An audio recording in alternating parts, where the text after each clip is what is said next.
All right, everybody. Well, welcome to this call. My name is Brigitte Linford, and I am honored to host this team call for everybody. I know that not everybody here is sponsored by me. We have several coaches on our team who are leading amazing teams and organizations here, and so we kind of rotate through who is hosting the call. And I'm excited to kind of start us off for 2018. And we just had some new requirements that were announced for Elite. So I am going to start off by going through that and explaining what that takes. And let's see, Brenna, I can see you. So if you'll give me a thumbs up and let me know if you can see my screen. Okay. I can't see everybody, but I can see Brenna here. So just went big. All right.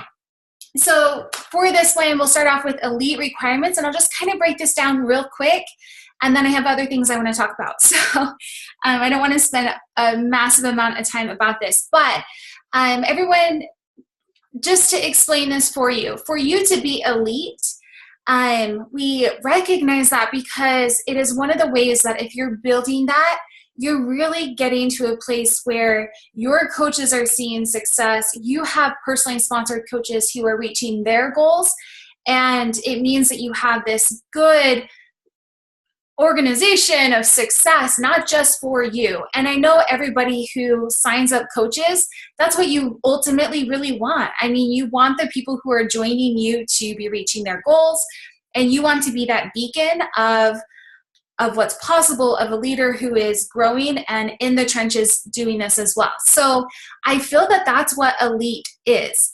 Now, the requirements have at times been maybe not the best representation of that, and that's why the requirements for being an Elite coach has changed over the years. It's changed kind of dramatically since I have first heard about Elite years ago.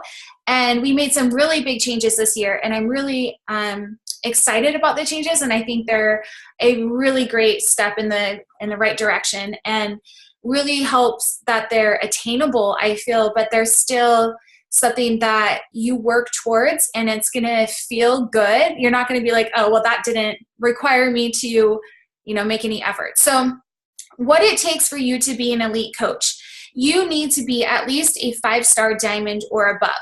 Now, that means you need to hold it for 6 consecutive weeks anytime this year. Or if you're holding it for the last 6 weeks of the year, that means that you are holding it for at least 1 week in the month of December too. So that's really relevant for the people who maybe are lifetime 5-star diamonds but have dropped rank. They need to get it back at least 1 week in the month of December, okay? The second requirement is that you need to help mentor 2 of your coaches to advance to Diamond this year. So your coaches who advance to Diamond, they need to hold rank as a Diamond coach for at least 6 weeks in a row, or for one of the weeks in December. So if they make Diamond the very last week of December or the first week of December, but then they drop it, it's still going to count. So one of the weeks in December, or at least 6 weeks all up throughout the year. And then the third requirement for you to be an Elite coach is that you need to earn 105 Elite points throughout the year. And I'll explain how you earn Elite points. But this right here, this is it. So you've got to be a 5-star, you need to have 2 new coaches, and you need to have 105 Elite points. And to do that, then you will be an Elite coach. So how do you earn Elite points? There's 3 categories for earning Elite points. The first category is for your coaches who signed up last year in 2017 and this year in 2018. Every time that they hit Success Club, you will earn 1 Elite point, okay? Now, if you also hit Success Club that month, that your coach hits Success Club as well, then it's doubled and you earn 2 Elite points, okay? So in this example here, let's say that you have 3 of your coaches who hit Success Club and you also hit Success Club. That would mean that that month you would earn 6 Elite points, okay?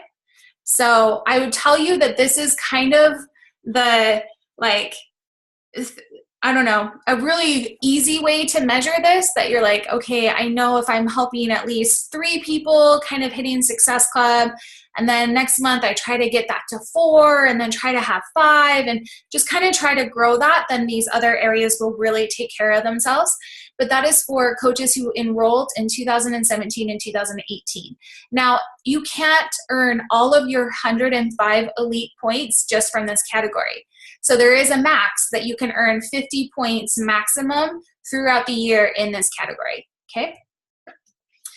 The second way that you can earn elite points is by helping your brand new coaches who sign up in 2018 get on the board with their very first Success Club point in their first full month of the business. So that means if they enroll on January 29th, then they need to get at least 1 Success Club point either in that January month or in February, okay? So it's either that month that they enrolled or the month following. And they don't have to hit Success Club. They need to just at least get 1 point on the board. And we're doing this because we feel that if someone is getting a point on the board, that shows that they're engaging in the business and they're making an effort and that they're being trained by someone who's showing them, like, getting them started right and showing them, okay, this is how you build the business, okay? Now, from that one coach, if they have Success Club 5, you don't get 5 points. You still only get 1 point for that coach, despite however many Success Club points that they get. But as I said, it's just 1 point on the board. Now for this, you have a max of 25 points throughout the year. Now this one might be the one where you're like, okay, you might max out the other categories and just, you know, have this one be the lower amount. Kind of depends on your business, but we are saying that for you to be an elite coach, you do need to be adding coaches to your business right now. You can't just rely on coaches who joined you in the past. And that's because it's not that the coaches who joined you in the past don't matter, but for you to be a leader, you need to be in the trenches. You're not a leader if you are relying on past achievements. You're a leader by being in the trenches and acting now. And you can't tell your coaches to recruit if you're not recruiting yourself, right? So you need to be recruiting yourself and showing those coaches how to work the business, okay? The third category for earning elite points is from new customers who come in and new coaches who join you this year. We are taking all of the volume that comes in through them, and for every 500 volume points, you will get 1 elite point. Now, just to break this down, everything in Beachbody has a volume point that is associated with it. So, for example, Shakeology has 90 volume points. P90X has 90 volume points. The typical challenge pack has 140 challenge or volume points, whatever. They are taking all of that combined from all of your coaches and all of your customers who are new to you in 2018 and combining those points and saying if you have 500 points, volume points, you will get 1 elite point. Now this will be all combined. So it's not like if you had 300 points in January, you know, that wasn't 500, you didn't get your elite point and it got washed out. No, it's like something that will roll over and accrue over time, and it's just taking the max. Every 500 you get a point. Now, an important point to point out, I guess, in this is that this is new to you.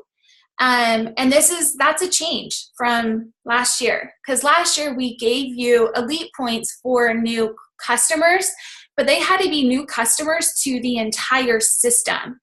And that was something I personally didn't think that was good. Like, because I felt, okay, but if somebody had ordered from Beachbody back in 2010, and I'm the one who inspired them to get started again this month, then I think that is something that I should get rewarded for. So this is something that we really pushed on, that it's new to you. So if you are helping someone get started and they had done this in the past, even if they're in the system as a lead for someone else, or they were with a coach who cancels and they're new to you, you will be getting elite points for that. And I think that's a really good thing. So again, you just have to have a total of 105 elite points from those 3 categories, 2 new diamonds, and be a 5-star diamond, okay, this year. So I personally think this is something that many, many, many people are capable of doing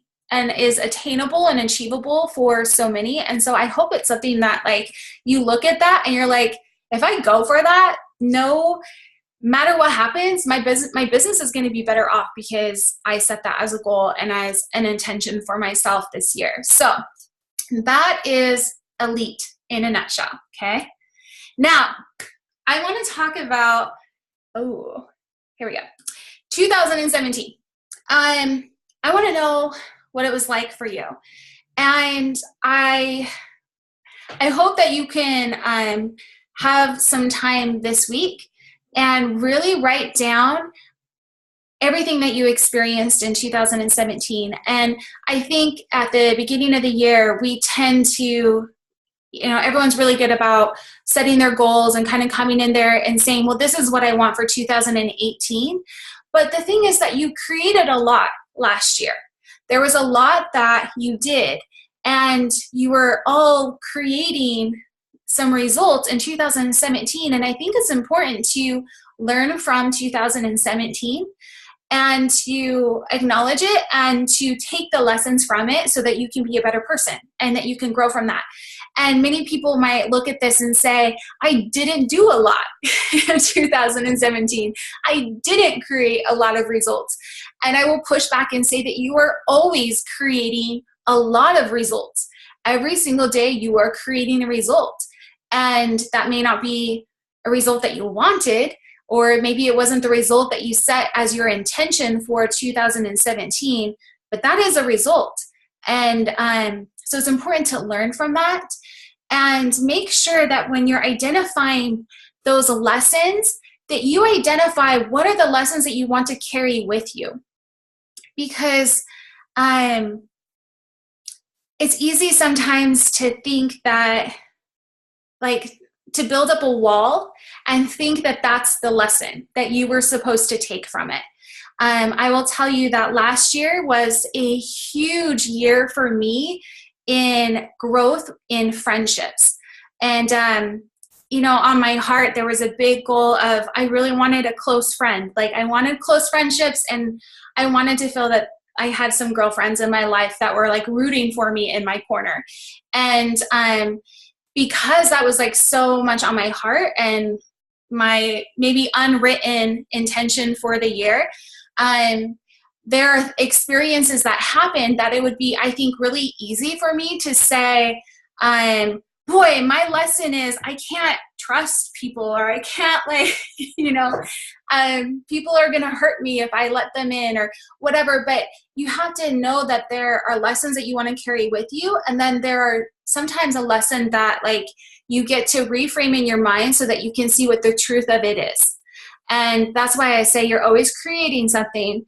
And so if you're saying, well, I didn't create the results I wanted, maybe you failed in something, there's a lesson from that failure, but that doesn't mean you need to take the beating up of self into the future, okay? Because I want you to leave that behind you, because you don't need that failure with where you're going. And so leave that behind, okay? So please, this is just me asking for you to take a quiet moment and think about 2017 first before you are setting these goals going into the future. But I do want to talk about failure for a little bit here, if that's okay. Now, in all of this, the first question I think to really ask yourself is, what does failure mean to you? What does that even look like?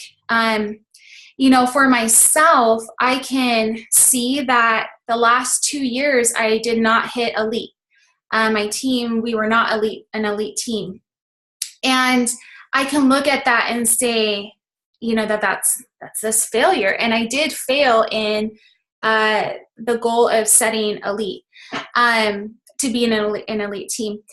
But I I also had to be honest that I wasn't really fully committed to it, and I can see that in myself, both in how hard it was for me to even write that down and like say that I wanted that in last January, but then also in my behavior, in my actions. And there were other things that I can see were more important to me last year. And as I said, a big one of those was friendship, and so did I really fail at that, or were there other goals that took priority that I succeeded in?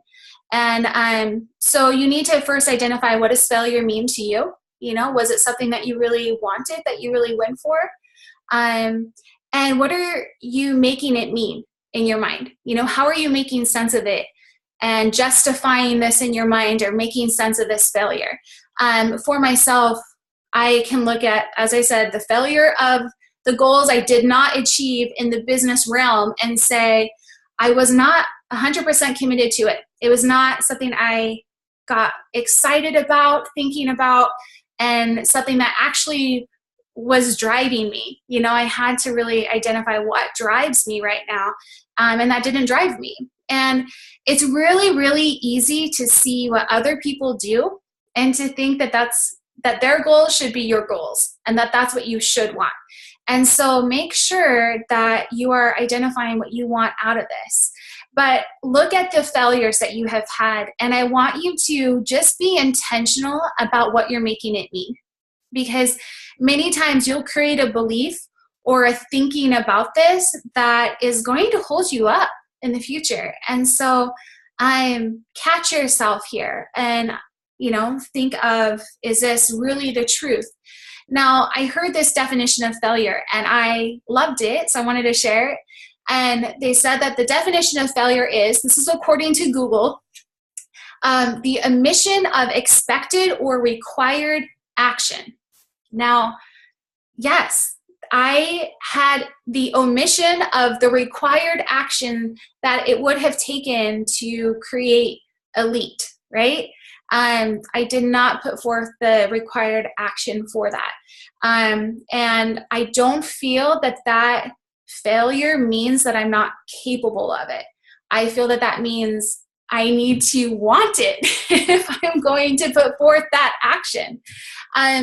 So I think that this is important to point out, because many times when someone fails, they look at this and they can say, okay, I didn't do what was expected and I didn't do the required action to hit that expectation.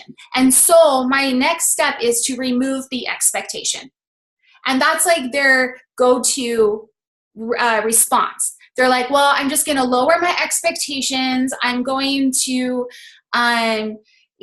just like stop expecting anything good in my life. I'm going to stop setting goals in my business. I've seen that happen a lot. I'm guilty of that myself, like missing a goal and then being like, oh, I don't know what I want to set. But just identify you failed to take the necessary action to get that result you wanted. But that doesn't mean that that you yourself are a failure, and you get to just identify you didn't put forth the action that it took, that it was required for you to achieve that goal. And so that is the lesson. The lesson isn't to remove the expectation if that's what you want. So I want you to remember a few things. And I kind of wrote them down here. You can kind of screenshot this if you want it. But I just want you to remember, you get to choose how you feel about this, what feelings you have, thoughts that you have. And you are choosing what you make it mean. I know many times as I was first setting goals in this business, we all start in different places. And for me, I highly attached my worth to my business achievements. I think coming from such a place where I felt I needed to prove myself, I felt very insecure, just getting started. And I saw this avenue to really prove that I was worthy of love and acceptance and all of these things. And then it's funny, as I realized that is not connected and has nothing to do with it, how much my drive to work was taken away. Because I was like, I don't have to prove anything. Like, it doesn't matter what I do or don't do. I am a worthy, good person.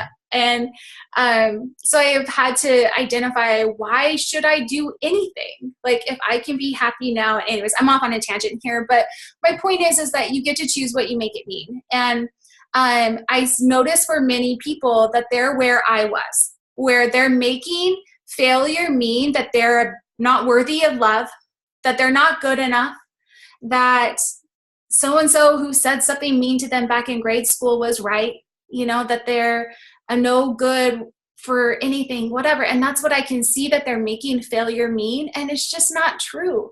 The thing is, you're in charge of what you make it mean. And many times we miss our own expectations, and then we make it mean something that hurts. But you are in charge of it. You are in charge of those thoughts, and yet you're acting like it's happening to you. And that's not the truth. Okay? So you are in charge of what you make it mean. And I just want you to realize that power, that you have that power, and you don't have to make it mean something that hurts. And this is important as you're setting new goals, because many times people carry that failure and they're like, well, I don't want to keep like thinking I suck and I'm a bad person. And it's like, well, then stop thinking that. Change the thought that is making you feel that way, because that's, you know, doesn't have to be that way. Now, my last piece of advice when it comes to failure is to tap into the exposure therapy system. And the exposure therapy system is saying that if you're afraid of spiders, the best way to overcome that is to expose yourself to spiders. And so if there's something that you're like, I am scared of inviting, the only way you're going to get over that is to invite. If you're scared of posting, the only way to get over that is to expose yourself to the act of posting. Like, you have to expose yourself to scary things if you are going to overcome that and conquer it. Okay? Now, another thing that I hear from people is that they're like, I don't want to set this goal because what if I don't hit it? And I want to point out that you are living that reality right now. Like, so there's nothing scary about that, because that's exactly what you haven't achieved that right now. And are you dying? Like, are you like beating yourself up right now because you haven't achieved this goal that you have set for yourself? No, you're not. And so that doesn't really make sense, because that's what you're already experiencing right now. The other thing that I hear from some people when it comes to fear is that many times we hold ourselves back because of what others will say. And it's funny because it's like the generalized others. Like, when you ask yourself, who are the others? It's typically like 3 to 4 people that you're wanting to control their opinions of you. And that's been a big lesson for me this past year, is I can't control the opinions of other people, the opinions that other people have about me. And if someone wants to think something about me, then that is okay. Like, I get to be okay letting people be wrong about me. And I'm okay with that, because I'm in a place where my relationship with myself is good. And that I care more about what I think about myself than what this other person is thinking of me. And I just encourage you guys to let people be wrong about you, and know that you don't need to control their opinion of you. Many times, people pleasers they're scared, and people pleasers are also trying to control the opinions that people have of them. And you can't control that. It's useless. It's not even feasible. And so stop trying. Okay? So those are my thoughts when it comes to, and I don't know why it just did a drawing thing on my screen here. But that's my thoughts when it comes to failure. Like, learn from 2017, but let it go and just move forward. Okay? So it's time to look into the future and time to identify what you want. Okay? Now, many times the first thing that people will say, I've heard lately, is, I don't know. People say, I don't know what I want. I don't know what I should go for, and all of this. And I want to tell you that that's a lie. Confusion is a lie. So if you feel that inside of that's your first thought is, I don't know what I want. I want you to say, but if I did know, dot, dot, dot. But if I did know what I wanted, I would want blah, blah, blah. And what comes to mind? Write down that first thing, because that's what your heart wants. Like, and you're suffocating it down because you're scared to fail. You're scared of not meeting your own expectations. But it doesn't have to be that way. Like, go for it, you know? Now, here's the thing too, is sometimes we set shallow goals, and I think that that's okay. I will tell you guys, like, I got started in this business for very shallow reasons. Like, I wanted to weigh a certain amount. And that was my compelling reason to get started. And really, that's such a shallow goal. But guys, the cool thing about shallow goals is many times it requires you to really look at your life and dive into your emotional life.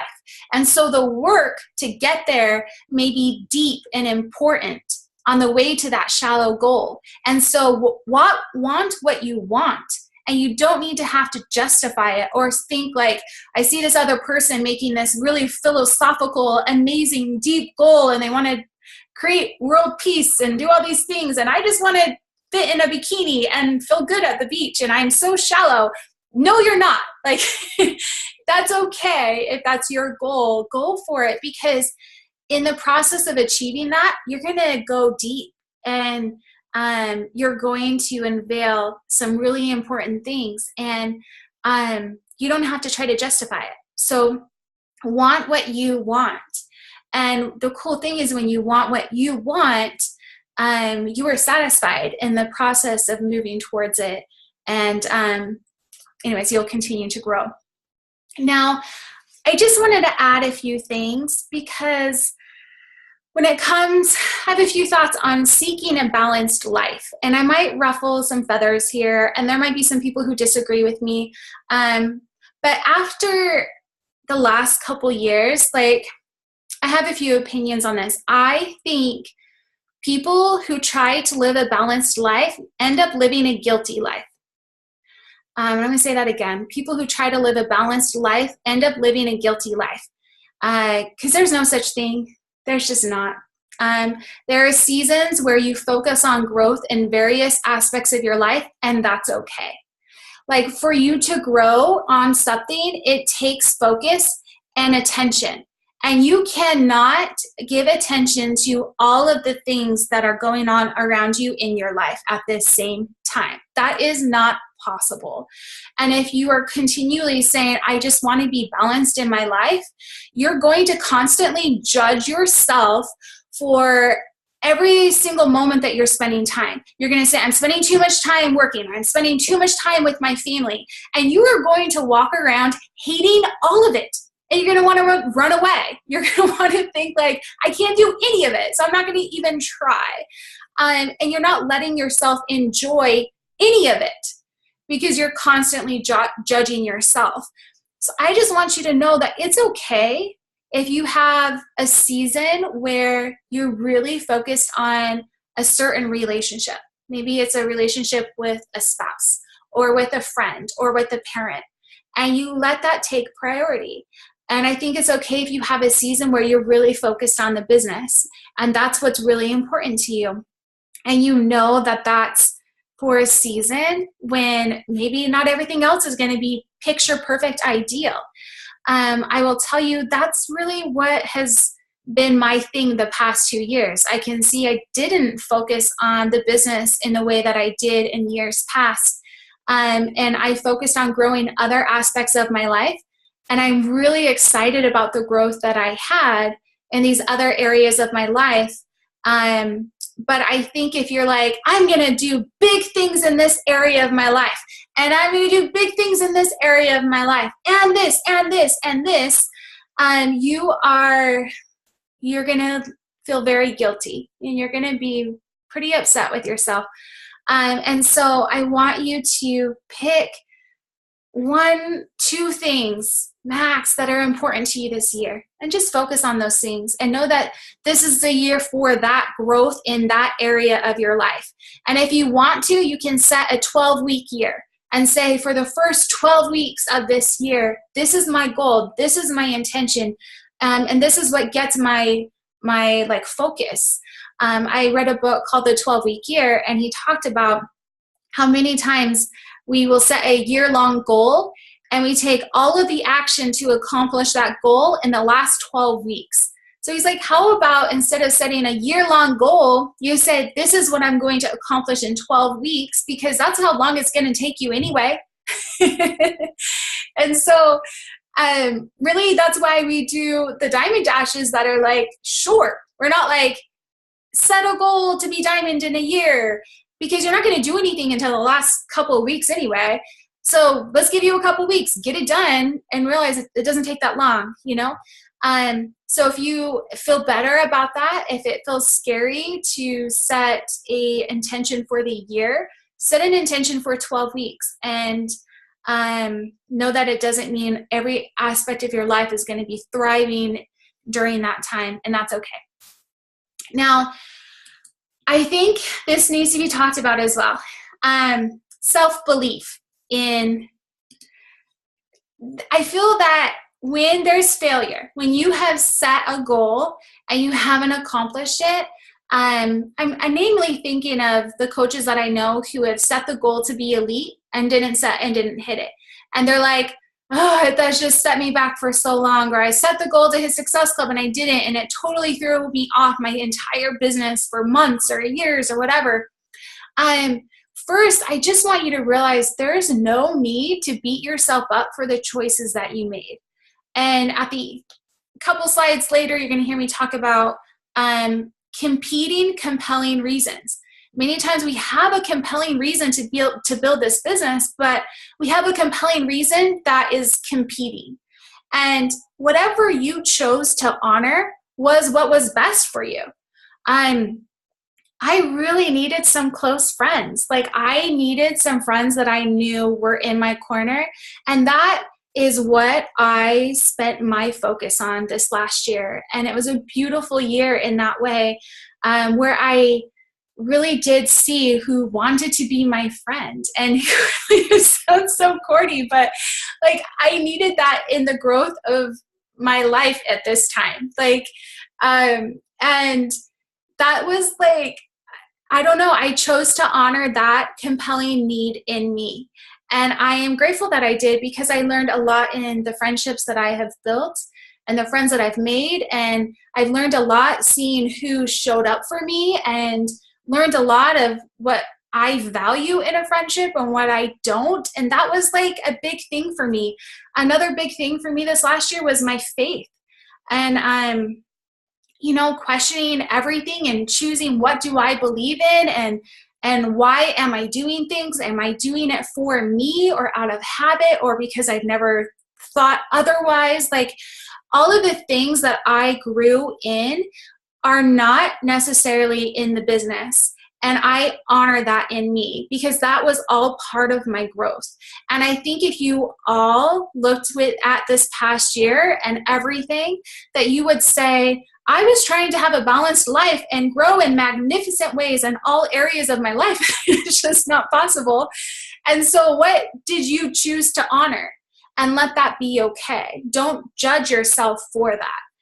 The second thing is to accept that you don't know what it takes to achieve that goal. You're not capable of achieving the goal that you're setting.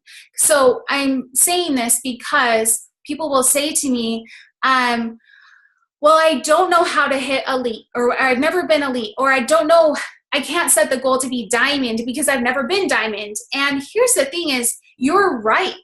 At the time that you set a goal, you are not capable of achieving that goal in the moment. And that's like the paradox of setting goals, is that you're not capable of achieving that in the moment that you set it. Otherwise, you would have already done it. You have to evolve, and you have to do something different from what you're doing right now to make that happen. And yet, how many people hold themselves back on setting a goal saying, I'm not capable of achieving that goal? Well, that's stating the obvious. You're right. You're not capable of achieving that goal right now. That's why you set it as a goal. That means go. That doesn't mean stop. Just because you're not capable of achieving that, that means you evolve into the person that is capable of achieving that. Now, this is corny and it sounds silly, but I want you guys to learn the art of tapping into your future self and borrowing the belief from your future self to make it happen, okay?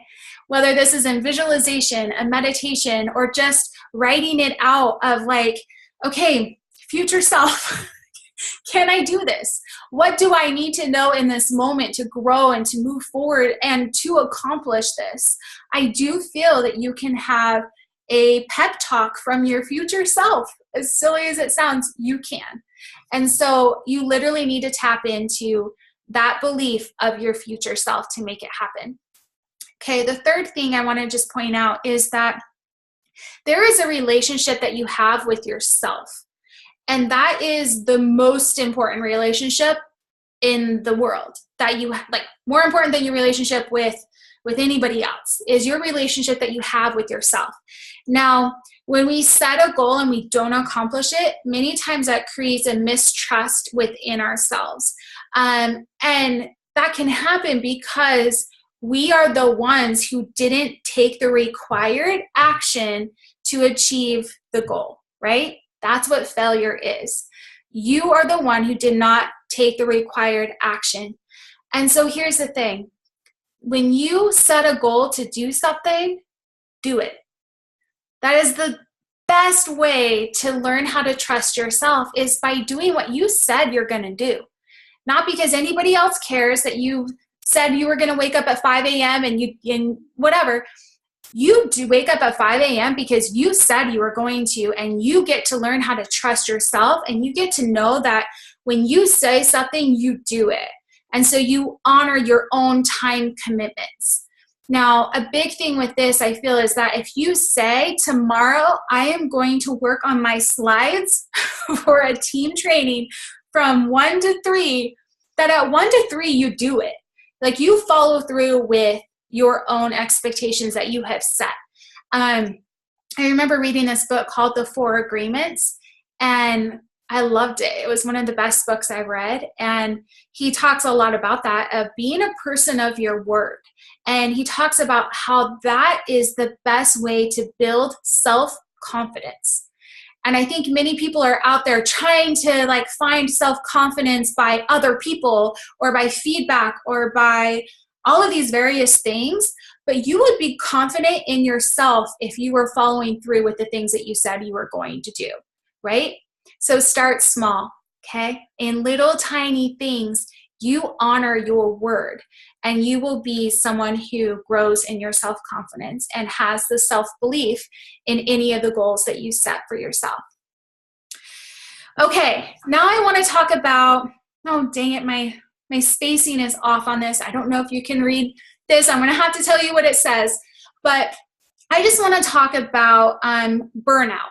Now, I hear people, this is the other thing I hear of people who say why they don't set a goal is because they're like, I don't want to burn out. Like, I don't want to, I don't want to burn out. And so I want to talk about that because burnout doesn't happen by the creation of goals. And I feel that what drains your energy is these things here. Buffering, and I'll explain what that means. Confusion, overwhelm, stressing, and not planning downtime. Now, what this says down here that you can't read is all of those are optional. You are choosing into those things. They are not attached to the pursuit of goals. Okay, so it's not required that you burn out. It's not required that your energy is drained as you are pursuing goals.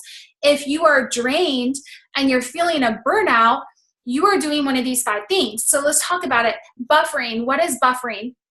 If you listen to Brooke Castillo, you know what buffering is. I got this term from her. She talks about buffering is when you are trying to avoid how you're feeling right now. And so you will buffer by drinking, by eating, by wasting time on social media, by wasting time listening to reality TV or whatever. Buffering is when you are doing something to avoid the feeling that is coming up for you. And instead of dealing with the feeling that is coming up for you, or dealing with, okay, I feel uncomfortable right now, but I'm not going to buffer. So it's like, okay, the time comes for you to invite. Instead of inviting, you start scrolling social media, or you start, well, let me see what Melanie Mitro is doing on Instagram, or that's buffering. Or you start, overeating. Well, let me go see what's in the kitchen. Buffering could even be cleaning. That's me totally. I'm like, well, I need to go do some laundry and I better wipe down the baseboards, That's buffering, because I'm doing that to avoid the feeling of like discomfort that is coming up for me. Now, the more that you buffer, the more that your energy is drained, because that took energy for you to then buffer and to avoid then the energy that was coming up for you. So it's just not a good use of time and energy. Confusion. Confusion is totally optional. Confusion is acting like you don't have the answers when you do. Confusion is not trusting yourself. Confusion is, I think, not planning, not having good time management, which is not doing things when you said you were going to do them. So then you're constantly like, what should I be doing right now? Like, that's such a waste of your energy. Like, plan out your time. So it's like, you know what you should be doing, and then you are honoring your word when you said you were going to do it, and you're getting it done. Confusion is draining your energy. Confusion can also come from not knowing what you want. Like, you think about going on a hike, and if you are going up this path and then you're like, oh, I don't think I want to be here. I want to go up this path. And no, I want to go up this path. It's like, whoa, you just wasted a lot of energy there. Like, going up and down all of these paths, where if you had clarity on what it is you are working on and what it is that you want, you would use a lot less energy in the pursuit of that one goal and going directly for it, versus, I think I want this, I'm going to go for this, I don't know, okay? Another thing is overwhelm. And overwhelm is a feeling that is a result of your thought. And so what thought is leading to your feeling of overwhelm, because it's totally optional, is the overwhelm of like, I'm not good enough, or nothing I ever do is enough. Like, what is your thought process there? Because overwhelm will drain your energy. Stressing is another thing. Stressing is living in the past or living in the future. Like, be in the moment, don't buffer, have the clarity of what it is that you're supposed to be doing right now, and know that if you have everything planned out, there's not going to be anything to be overwhelmed about. There's not going to be anything to stress out about. Now, with this as well, it will drain your energy if you are not planning downtime, okay? So this is where you get to be realistic. Like, what is it that you're setting as a goal that is attainable for you? If you're working this full-time job, you've got 3 kids, and your husband is deployed in the Army, honestly, you're going to really maybe have a hard time going for top 10. Like, let's just be honest, So set some goals that are achievable in the amount of time that you are setting to work. And plan some downtime. Know that at this time, I'm going to have time for me to do nothing. And that's not buffering, to sit there and do nothing, because that is planned time, that is intentional, that you have set for you to have a break, a mental break. And the thing is, then it's actually enjoyable because you're doing it as an intentional thing, versus I'm taking this break, but I know I should be doing this. That's not even enjoyable anyway. So make sure you are planning downtime. If you do this, guys, you're not going to you're not going to be burnt out by the creation of your goals, and by doing these things, if you're avoiding these 5 things. Now, a few last things, then we'll be done here. But I want to talk about what it's going to take for you to hit your goals. You need to be resilient, okay? I read a book this past year called Grit, Resilience, grit, it's the same thing. But I love this definition of resilience. And resilience is the effect of a compelling reason to complete something. So this means that resilience is not a characteristic trait.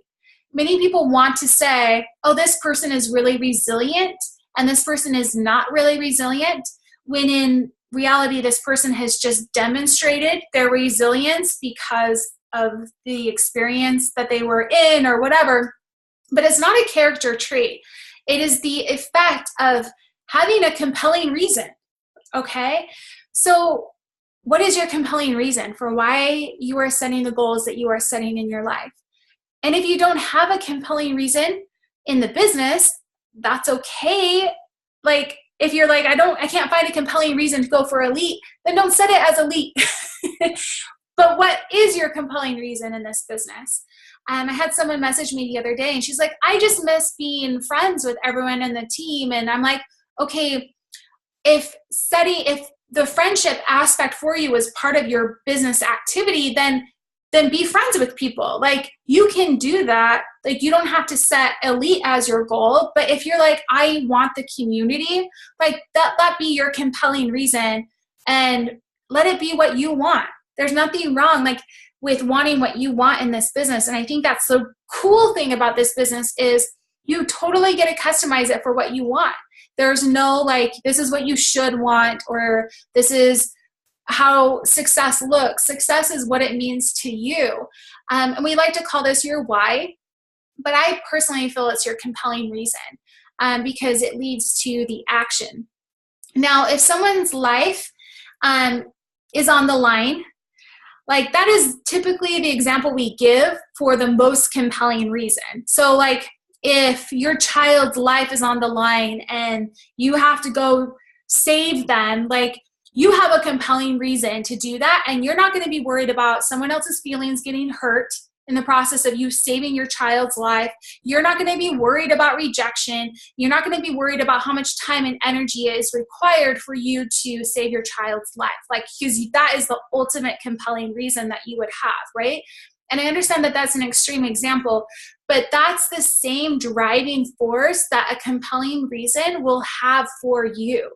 That you're like, I'm not worried about someone's feelings getting hurt. I'm not going to worry about rejection or how much time and energy is going to be required. This means so much to me that I'm going to do whatever it takes to go after this. Okay.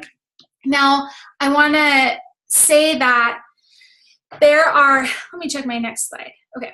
Yeah. Now, I kind of mentioned this a little earlier, but I guess I'll go back to this one. It is possible to have competing compelling reasons. And like you may have a compelling reason to continue eating the way that you're eating. And you want to keep like being accepted by this group that always goes out to eat donuts every Thursday night. And this is your compelling reason. And you like really want to be that, but you also have a compelling reason to get fit. Okay, those are competing and they're in conflict. So which one means the most to you? And you have to choose. And so many times people have competing compelling reasons or things that are important to them that are in conflict, and you have to choose what do you want most and have the clarity on that. Now, I want to share something with you in regards to identifying what compelling reason is most important to you. And this is something that I thought of recently, and that is the net gain. Now, in net gain, we talk about net worth in finances as all of your assets minus your liabilities. And so that's like what your net gain is. But every single choice has a net worth. Every single goal has a net worth. It has the actions that it's going to take and the feelings that it will have for you and all of the good things that will come with achieving this goal, minus what it takes to get there and the sacrifices that you will make to get there. And is that have a positive net worth for you to go for that in everything? Okay. So for me, I had this goal intention of like having close friendships and the time and stuff that I had. And then this net worth, was it worth it for me to go after that? And I'm the only one who can decide that. and you're the only one who can decide what the net worth is for you in both the choices that you make on a day-to-day basis and in the goals that you are setting for this year. So I want you to identify this, because for some people, they'll say, oh, I do have a compelling reason to work this business because my husband just left me. I have got to support me and my kids now. I have a very compelling reason to do this. But if that doesn't lead to action, that's because they are giving more weight to a different compelling reason. Maybe they have a compelling reason of like, they're just letting the fear take over. And so write that out, write that out on what compelling reasons are you letting define your actions? And is that really ultimately what you want? Does it have the net worth that is positive for you? And for me, looking at this next year, some of the things that I was choosing to do in 2017, I'm not choosing anymore because I'm like, this is not have a net worth anymore. It's a net negative for me to continue sleeping in, for me to continue eating in the way that I've been eating. So anyways, think this through so you can live an intentional life. And you can look at that and not have life happening to you and realize that you are in control. Okay, now, after you've asked yourself all of these questions, and this might be one of those calls that you go back and you have to identify for yourself, okay, wait, I need to process for myself what happened in 2017. I need to process for myself the failure. I need to process for myself, what do I want? What are my compelling reasons? And what is going to light me up if I go for it? And once you identify that, I want to ask you, are you committed to that goal? People will come to me and they'll say, I'm so committed. I'm going to do this. And I'll ask them, okay, what do you want? And they'll say, I want to have 10 clients in a year. And if I would ask them, okay, so in a year, if you don't have 10 clients, will you give me $50,000? And if they're like, why would I do that? No. Be like, well, I thought you were committed. Because that's what commitment means, is that you're willing to give me $50,000 if you don't achieve it. Like, that's what commitment means. And if you're not committed to it, it probably means it's not really what you want. So let yourself off the hook. Stop telling yourself you're a failure and identify what you do want out of life, what you do want out of this business, and have clarity on your goal and go for that. But being committed means that it is the most desirable thing to you and you are going to have it happen. It's as if it's good and done. Okay. So guys, I just want to say, I personally feel it's time to up level. For myself, as I kind of shared earlier, I've been on such a crazy journey, this whole Beachbody business. It's such a learning experience for sure. And the reasons I got started in the business, many of those have been fulfilled. And then many of the shallow needs that I needed to be fulfilled in this, of like needing approval and needing to feel like I was worth it and all of these things, once I thank goodness for personal development and going to seminars and things like that, because that was thrown in my face. And then I chose to release that. And then I was like, wow, I have no desire to work really hard anymore. Why should I ever work hard if I don't need to prove myself?